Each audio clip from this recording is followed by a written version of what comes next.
أعوذ بالله من الشيطان الرجيم بسم الله الرحمن الرحيم وإذ قال لقمان لابنه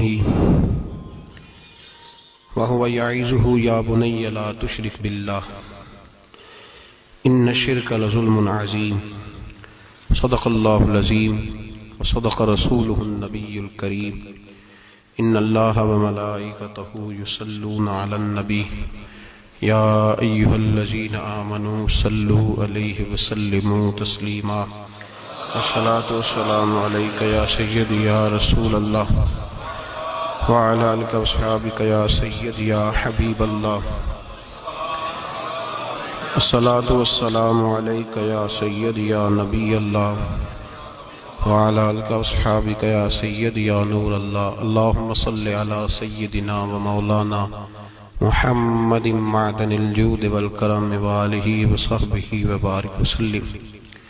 تمام تعریفیں اللہ جل مجدہ الکریم کے لیے، ہر قسم کے درود و سلام نبی رحمت سید عالم صلی اللہ علیہ وسلم کی ذات والا صفات کے لیے۔ حمد و صلاۃ کے بعد قرآن مجید کے 21ویں پارے میں سورہ لقمان ہے۔ جناب لقمان علیہ الرحمہ نبی نہیں تھے، اللہ کے نیک بندے تھے۔ حضرت داؤد علیہ السلام کی انہوں نے صحبت پائی تھی۔ رنگ کالا تھا، ہونٹ موٹے تھے، لیکن اللہ تبارک و تعالی نے حکمت اور دانائی بڑی عطا فرمائی تھی۔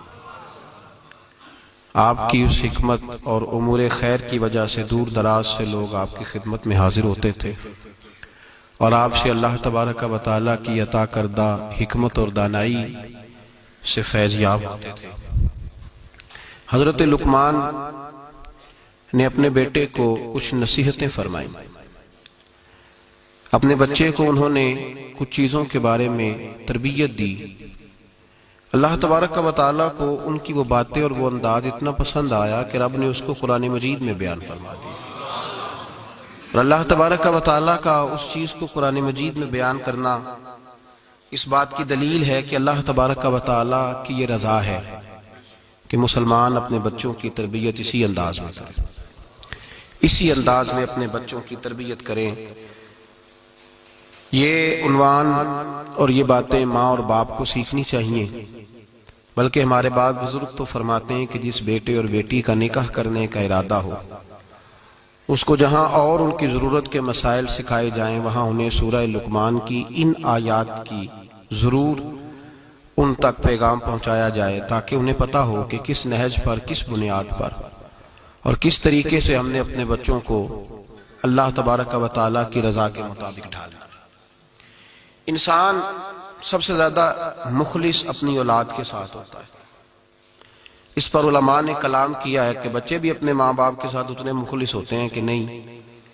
اس میں تو شک ہے کہ ہو سکتا ہے بچے اپنے ماں باپ کے ساتھ اتنے مخلص نہ ہوں، لیکن یہ طے شدہ بات ہے کہ ماں باپ اپنی اولاد کے ساتھ وہ مخلص ہوتے ہیں، ان کا خلوص مکمل ہوتا ہے اپنے بچوں کے ساتھ۔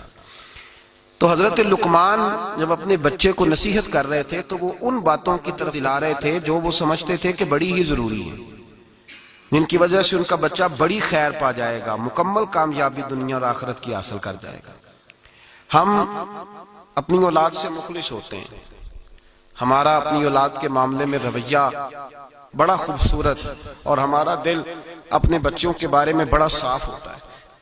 ہم چاہتے ہیں کہ ہماری اولاد شجر سایہ دار بنے، دنیا میں وقار حاصل کرے، روزی بھی اللہ تبارک و تعالی شان والی عطا فرمائے، اللہ انہیں ہر لحاظ سے نواز دے۔ تو قرآن مجید ہمیں تربیت دیتا ہے، قرآن مجید ہمارے ذہنوں کی ذہن سازی فرماتا ہے کہ پھر تم اس طرح اپنے بچوں کو ڈھالو، اس انداز میں اپنی اولادوں کی تربیت کرو۔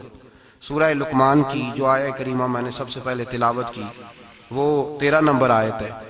اللہ تبارک و تعالیٰ نے ارشاد فرمایا وَإِذْ قَالَ لُقْمَانُ لِابْنِهِ، جب حضرت لقمان نے اپنے بیٹے سے کہا، وَهُوَ يَعِظُهُ، اور وہ اپنے بیٹے کو نصیحت کر رہے تھے۔ سب سے پہلے انداز کیا اختیار فرمایا، یا بنیہ، اے میرے بیٹے۔ لفظوں میں حسن دیکھیے، اے میرے۔ ہمیں جب اپنی اولاد سے ناراضگی ہوتی ہے تو ہم ایک خطبہ پڑھتے ہیں، اس خطبے میں اپنی نیکیاں اور اولاد کی نالائکیاں گنواتے ہیں۔ سمجھانے کا انداز اختیار نہیں کرتے جاہو جلال میں. اور بعض اوقات معاذ اللہ تعالیٰ کچھ ایسے بھی لوگ ہوتے ہیں جو گالی بھی دیتے ہیں، سخت سست بھی کہتے ہیں، لفظوں کی حرمت کا پاس نہیں کرتے، اور وہ خطبہ وہ آدھے گھنٹے کا ہو 25 منٹ کا ہو وہ دے کے ہم نکل جاتے ہیں، ہم نے بڑا ستایا ہے تم نے. لیکن ہم کسی موقع پر بھی اس پھول کو جڑی بوٹی سے علیحدہ کرنے کی کوشش نہیں کرتے. ہم جو انداز ہونا چاہیے وہ انداز ہم اختیار. کب ایسا ہوا ہے کہ اپنے بچے کو بلایا ہو، اس کو اپنی شفقت کی چادر کے نیچے بٹھایا ہو، پھر اس کو ہم نے نصیحت کی ہو؟ اور اگر ہم کبھی نصیحت کرتے بھی ہیں تو وہ دنیا داری کی نصیحت ہے، وہ مال دولت جمع کرنے کی نصیحت ہے، وہ زمانے میں اونچا مقام پانے کی نصیحت ہے. حضرت لقمان اپنے بیٹے کو نصیحت کرتے ہیں تو کہتے ہیں یا بنیا، او میرے بیٹے کا لفظ حسین جملہ. اللہ کے رسول صلی اللہ علیہ وسلم نے فرمایا اکریموا اولادکم، اپنی اولاد کی عزت کیا کرو. اپنی اولاد کی ذرا بول کے بتائیے.